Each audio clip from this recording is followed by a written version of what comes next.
Next topic है हमारा प्राणायाम, meditation and योगिक क्रियाज। तो ये हमारी फोर्थ स्टेज होती है आफ्टर आसन। प्राणायाम में क्या होता है, बेसिकली ये ब्रीदिंग को कंट्रोल करना सिखाती है, जिससे एक इंडिविजुअल पे काफ़ी डीप इफेक्ट पड़ता है।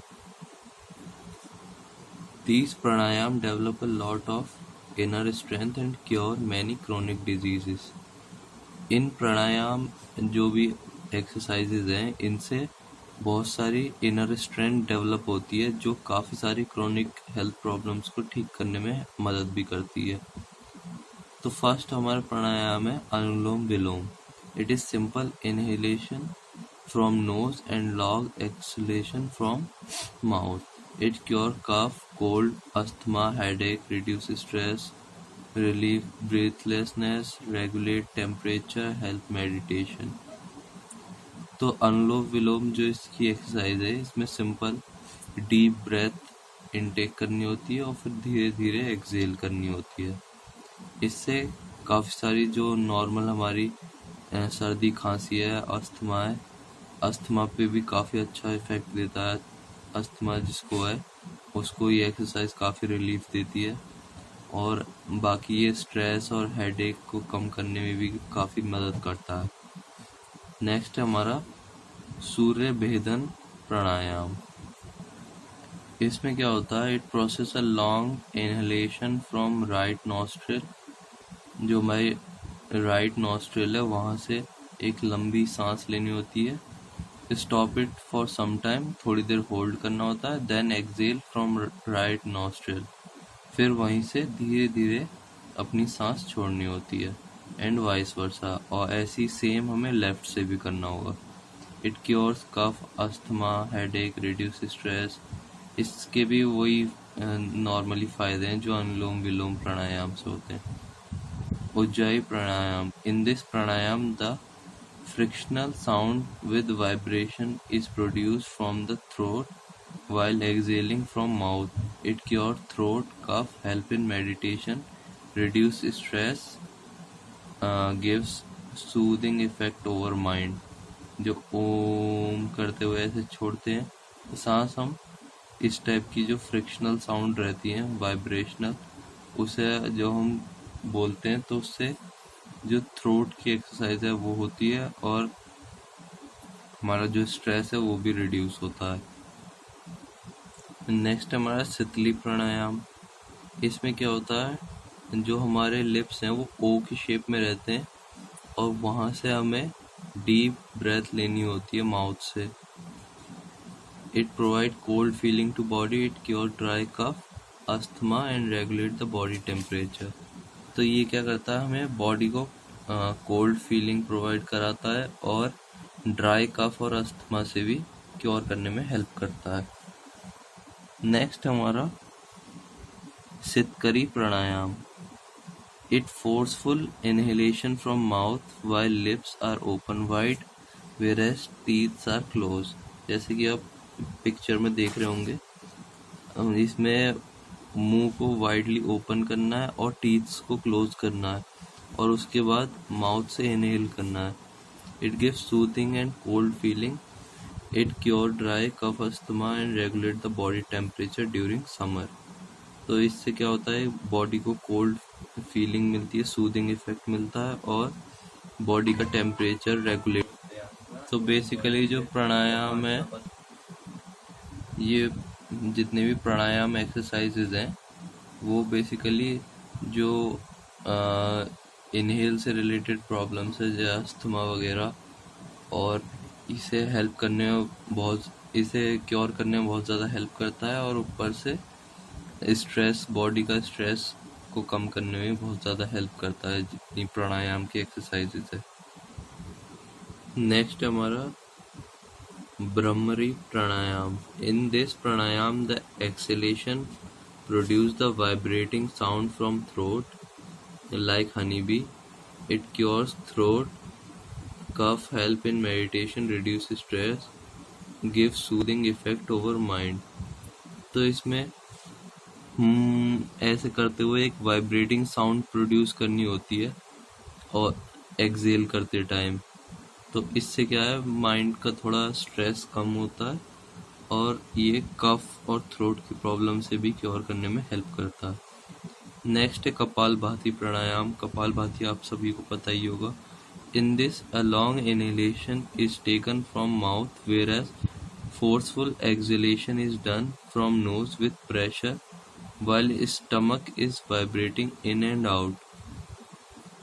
It cures many problems like cold, cough, asthma, digestive problem, obesity. It regulates glandular functioning, thus body functions properly. तो जितने भी हमारे ग्लैंड्स के फंक्शन हो उसको ये रेगुलेट करता है, और जितनी डाइजेस्टिव प्रॉब्लम्स हैं, अस्थमा, कोल्ड, कफ, इनको क्योर करने में हेल्प करता है। नेक्स्ट हमारा योगा फॉर प्रिवेंटिंग ओबेसिटी। तो ओबेसिटी को कम करने के लिए योगा की कौन कौन सी एक्सरसाइजेज हैं जो काम आती हैं। ओबेसिटी जैसे कि आपको पता ही है, बहुत ज़्यादा किसी की बॉडी में फैट आ जाता है तो ओबेसिटी कैटेगरी में आ जाता है। तो सिम्टम्स क्या क्या है बेसिकली इससे, जो भी, जैसे अगर हम वैसे टेक्निकली बात करें तो जिस बंदे का BMI एवरेज से ज़्यादा हो जाता है, ओवरवेट हो जाता है, वो ओबेसिटी कैटेगरी में आ जाता है। और इससे क्या फ़र्क पड़ता है एक इंडिविजुअल पे, उसको बहुत ज़्यादा टायर्डनेस फील होगा, उसकी अपीयरेंस ख़राब हो जाएगी काफ़ी। Obesity lead to many health problem like loss of physical efficiency. उसकी एफिशिएंसी घट जाएगी, बहुत ज़्यादा थकान होगी उसे बीच बीच में। Causes obesity causes wrong diet habits, oily food खाना ज़्यादातर, और एक्सरसाइज बहुत कम करना। फिजिकल एक्टिविटी जितनी कम हो जाएगी और ऑयली फूड बढ़ जाएगा तो उससे ओबेसिटी के होने के चांसेस बढ़ जाते हैं। तो ये कुछ योगा है जो ओबेसिटी को कंट्रोल करने में हेल्प करती है। जैसे वो हमारा वज्रासन हुआ, इसमें ऐसे इस पोस्चर में हमें बैठना होता है। In this asana we sit with flex leg while hand over the knees and back straight, body is resting over the ankle. इसके बेनिफिट्स क्या क्या है? Control obesity, improve leg muscle and shapen legs. It is meditative pose to perform various pranayams. It cure gastric problem, flat foot and arthritis. इसके साथ साथ obesity के साथ साथ ये फ्लैट फुट और आर्थराइटिस को भी क्योर करने में हेल्प करता है। लेकिन इसके नुकसान क्या है? अगर किसी को काफ़ी जॉइंट पेन है एंकल में तो उसको ये एक्सरसाइज नहीं करनी चाहिए, क्योंकि सारा लोड इसमें एंकल पर पड़ेगा। नेक्स्ट हमारा त्रिकोण आसन। ये तो नॉर्मली सभी को एक्सरसाइज पता ही होगी। Feet apart, try to touch opposite hand to foot while other hand is raised up and look upward. तो इसमें हम लेग्स को स्ट्रेच करके हाथ से एक एक लेग को टर्न बाय टर्न टच करेंगे। तो इसके बेनिफिट्स भी reduce obesity, improve trunk leg flexibility भी इम्प्रूव होती है, क्योर एसिडिटी, नेक स्पॉन्डिलिटिस, लॉर्डोसिस और स्कोलियोसिस। जो हमारी बैक की प्रॉब्लम होती है लॉर्डोसिस और स्कोलियोसिस, उसको कम करने में हेल्प करता है, और नेक की प्रॉब्लम होती है उसको भी कम करने में हेल्प करता है, और एसिडिटी की जो प्रॉब्लम है उसको भी रिड्यूस करने में हेल्प करते हैं ये एक्सरसाइज। और जिसको बहुत ज़्यादा बैक में पेन है उसको ये एक्सरसाइज नहीं करनी चाहिए। Ardha Matsyendra asana. In cross leg sitting, one leg is placed over the other so the foot touch the opposite hip joint whereas hands support the spine while looking backward. इसमें जो ऐसे पोस्चर बताया गया, ऐसे बैठ के एक हाथ से लेग को टच करना और दूसरे हाथ से बैक को सपोर्ट देना है। तो ये इसकी बेनिफिट से ये फ्लेक्सिबिलिटी बढ़ाता है, ओबेसिटी और वेट कंट्रोल में हेल्प करता है, बॉडी को शेप में लाने में हेल्प करता है, और कुछ डायबिटीज़ पेशेंट्स को और काइफोसिस, लॉर्डोसिस, स्कोलियोसिस वाले पेशेंट्स को भी हेल्प करता है। नेक्स्ट हमारा Halasana. From lying position starting raise the leg and so they touch the surface behind the head. तो इसमें पहले लेट जाएगा जो भी इंडिविजुअल होगा हमारा, और धीरे धीरे लेग रेज करके अपने हेड के पीछे लेके जाएगा। तो इससे क्या फ्लेक्सिबिलिटी इम्प्रूव होगी, और जो बैक एंड शोल्डर मसल्स हैं वो इम्प्रूव होंगे, गैस्ट्रिक और डाइजेस्टिव प्रॉब्लम इम्प्रूव होगी, नेक मसल गेन स्ट्रेंथ, जो नेक की मसल है उस स्ट्रेंथ गेन होगी। इसके कॉन्ट्रडिक्शन है कि जिसको नेक और शोल्डर में बहुत ज़्यादा पेन है उसको ये एक्सरसाइज अवॉइड करनी चाहिए।